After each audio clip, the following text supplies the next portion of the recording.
Hello दोस्तों, आपका स्वागत है संगीत हिट न्यूज़ में। दोस्तों, आज आप लोगों को बताने वाले हैं कि बदनसीब प्यार काकू बलमुआ के बहुत ही बेहतरीन सॉन्ग है दोस्तों। वो भी बिल्कुल साफ सुथरा है और सैड सॉन्ग है, तो सुन के तो मिजाज ताज़ा हो जाएगा दोस्तों। और बता दें कि ये भी बिल्कुल एचडी वीडियो में आएगा, वो भी दोस्तों एक नए मॉडल के साथ।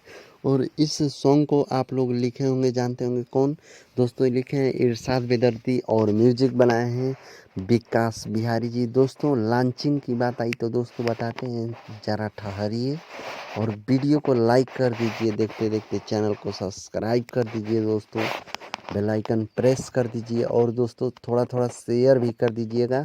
और दोस्तों बता दें कि इसका लॉन्च हुआ है फास्ट म्यूजिक पे, जो कि दोस्तों आप लोगों को देखने को मिलेगा।